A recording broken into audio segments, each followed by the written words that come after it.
on, do it. Review me. I'm right here. Today on Outside the Box Reviews, Predator Week wraps up with a review of the NECA Predator Jungle Disguise Dutch. And this is it, guys. This is the one I've been waiting for. NECA first teased us with Dutch figures. This is one of the first ones they showed off, and holy crap, have I been anticipating this release. I have been craving this specific version of Dutch for my collection ever since I saw somebody who took, I believe, the Dutch Predator hot toy and converted him into basically this version, added the accessories, added all the mud and stuff, and I thought that was the coolest freaking thing ever. And now I am so thrilled to have basically a 7-inch version of that to add to my collection. But was this worth all that anticipation?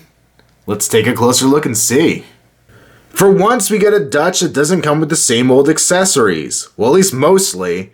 You might recognize this blade. This is Dutch's knife, repurposed on the end of his spear. The spear looks great, has a real good bamboo look to it.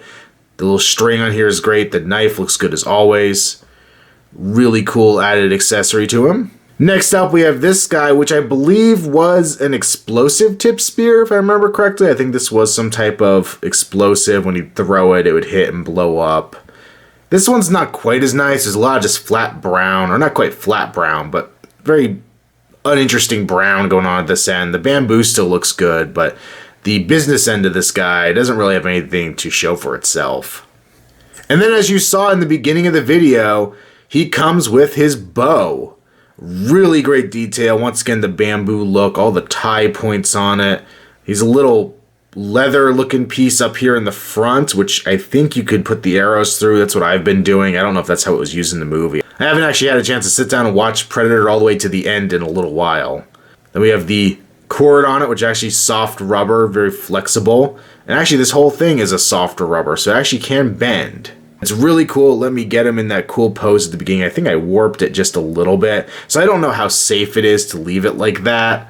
I'm only going to do it minimally, I think, or maybe just buy a second Dutch to display like that. Still pretty cool. Up here where the rope connects to the bow itself, there actually is a little metal ring, which is really nice. It means it's probably going to be a little more durable. Actually, you know what? It's not metal. They fooled me. That is actually painted plastic. I could have sworn that was metal, but you know what? Putting my hands on it, I was totally wrong. Good job, NECA. That's pretty impressive. Dutch comes with his arrows. Pretty nice looking arrow here. Feathers in the back.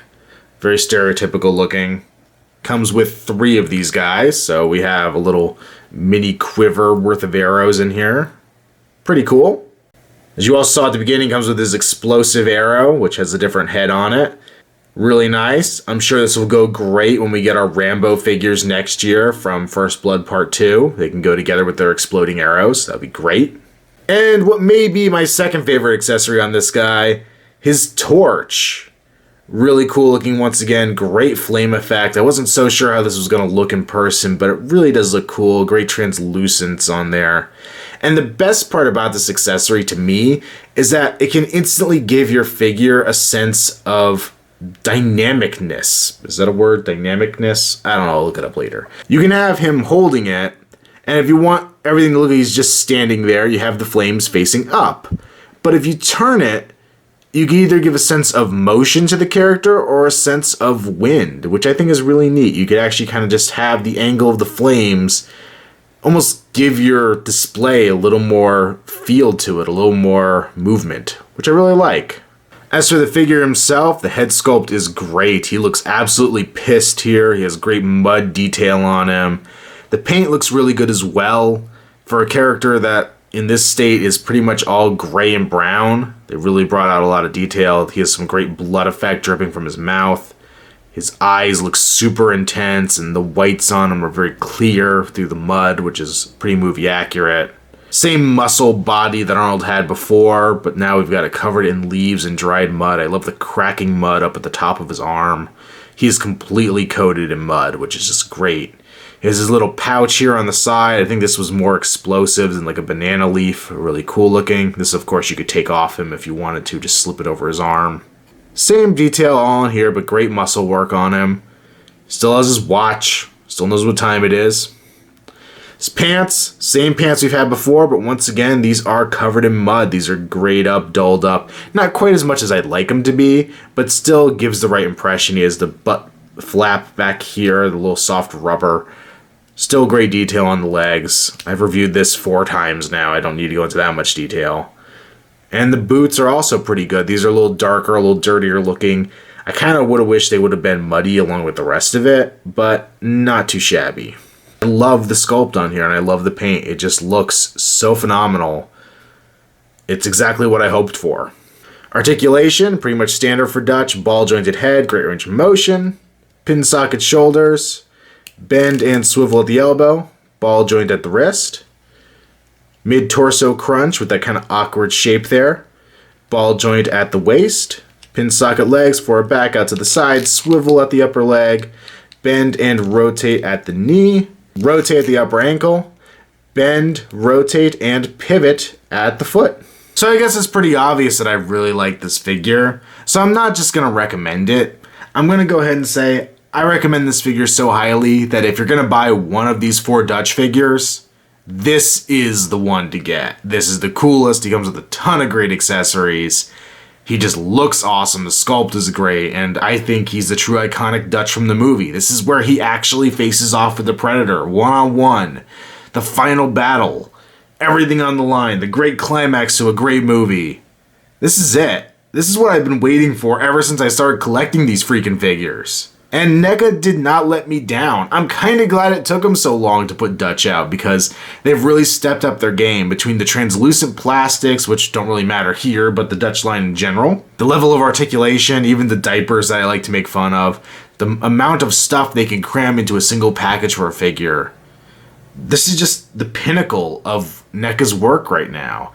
And it excites me to know that they're going to continue to step up their game because the difference in their work quality between when I started collecting them and where they are now is why I continue to be a huge NECA fanboy. Their stuff just keeps getting so much better, and I love seeing the amount of effort they put into their stuff.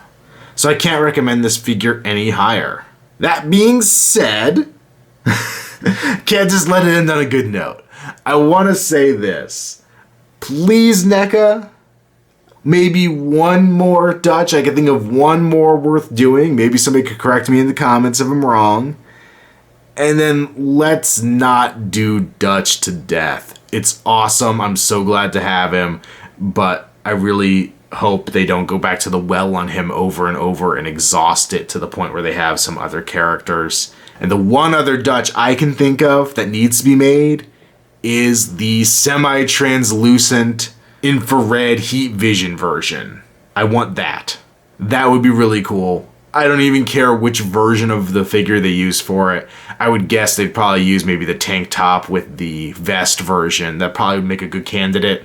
I've seen a lot of people asking for that online, so hopefully they'll listen and do that. But beyond that, I think they've hit everything they need to hit with Dutch anymore, and it's going to get just kind of crazy. Hopefully, I heard some rumors. There was some messaging going back and forth with Carl Weathers. So maybe we can get a Dylan. That would be freaking awesome. I really have been tempted to get an extra Dutch and get an Apollo Creed head or something. Kind of cannibalize myself a Dylan. But hopefully that's going to come to pass in real life and I won't have to custom out a figure. I would love pretty much any member of Dutch's team. It would be great to have the Jesse Ventura Blaine. I'd love to have Bill Duke as Mac, Sonny Landham as Billy. Those would all be great pieces to have. The other two I really don't care about as much. I'm not so sure I'd really want a Poncho or a Hawkins. But hey, give me a Hawkins and I can pose him next to my Iron Man Mark 42 Legends figure and I can reenact a directing of Iron Man 3, I guess. But once again, we wrap up another Predator week. Looks like NECA's next line for us is that Kenner tribute line, which I've been a little lukewarm on. I was very excited when it was announced, and the more I look at my shelves, I'm just like, do I need these on my shelves? The same way I don't really need that albino San Diego Comic-Con Predator that just does nothing for me whatsoever. But we'll see what happens. I probably won't be able to resist that line because I do have great fond memories of Kenner from my childhood. And we'll see what they come up with next, because San Diego Comic-Con is right around the corner. Make sure you check out Outside the Box Reviews on Facebook. There'll be a link below. Also, if you're watching this video before July 1st, 2013, make sure to enter the Outside the Box Reviews 1,000 subscribers contest. There'll be a link below as well to how you can do that. And until next time, it's been another Outside the Box Reviews. Stay tuned for more to come.